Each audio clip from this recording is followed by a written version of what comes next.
Assalamualaikum warahmatullahi wabarakatuh. Innal hamdalillah nahmaduhu wa nasta'inuhu wa nastaghfiruh wa na'udzubillahi min syururi anfusina wa min sayyiati a'malina may yahdihillahu fala mudhillalah wa may yudhlil fala hadiyalah. Asyhadu an la ilaha illallah wahdahu la syarikalah wa asyhadu anna Muhammadan abduhu wa rasuluh. Amma ba'du. Halo sobat Mas Best, jadi di sini saya akan menyampaikan sedikit kultum tentang 5 golongan orang yang merugi di bulan Ramadan. Bulan Ramadan adalah bulan suci yang dianggap istimewa oleh umat muslim di seluruh dunia. Nah, di dalam bulan suci Ramadan ini, seluruh umat Islam diwajibkan berpuasa. Seperti dalam Al-Quran, surat Al-Baqarah ayat 183 yang berbunyi, A'udzu billahi minasy syaithanir rajim.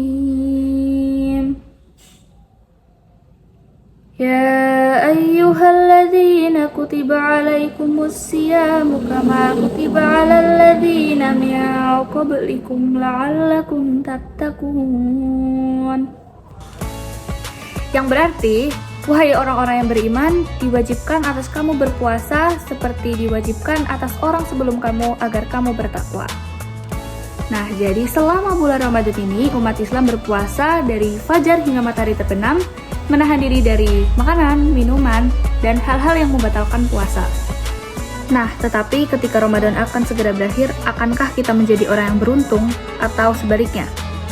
Akankah tarbiyah Ramadan sampai ke hati kita atau hanya sebatas di mulut tanpa ada atsar atau bekas untuk diamalkan di bulan lain setelah bulan Ramadan berakhir? Mereka yang merayakan Idul Fitri adalah orang yang menempa dirinya untuk betul kembali fitrah setelah melewati serangkaian ujian dan pendidikan. Bukan seperti orang-orang yang merayakan Lebaran yang dengan pongahnya membuat rangkaian seremoni, padahal sehari pun dia tidak berpuasa. Inilah orang-orang yang rugi, bahkan celaka bertemu dengan bulan Ramadan. Dalam sebuah hadis yang diriwayatkan oleh Imam Ahmad ketika Rasulullah SAW akan menaiki mimbar untuk khutbah Jumat, nah, pada anak tangga pertama, beliau mengucapkan amin. Ketika naik pada anak tangga kedua, beliau juga mengucapkan amin. Begitu juga pada anak tangga ketiga, beliau mengucapkan amin.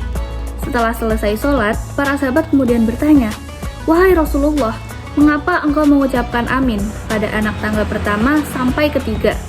Rasulullah SAW menjawab, "Pada anak tangga pertama, aku mengucapkan amin karena malaikat Jibril membisikkan kepadaku, celakalah dan merugilah orang-orang yang ketika disebut namamu, wahai Muhammad, dia tidak bersolawat kepadamu. Celakalah dan merugilah orang yang tinggal bersama kedua orang tuanya tetapi tidak membuatnya masuk surga.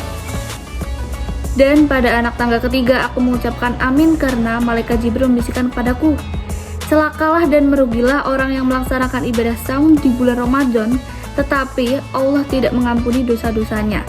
Lalu, siapa saja golongan orang yang merugi ini sih di bulan Ramadan? Nah, berikut adalah 5 golongan orang yang merugi di bulan Ramadan menurut Rasulullah.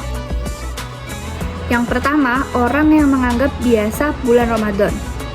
Dalam artian, kayak tidak ada yang berbeda seperti bulan lainnya sampai Ramadan berlalu. Tentulah ini sebuah kerugian yang besar. Dia sama sekali tidak menganggap istimewa puasa dan merasakan manfaat bulan suci Ramadan. Ia juga tidak melakukan kebaikan padahal di bulan suci inilah segala pahala dilipat gandakan.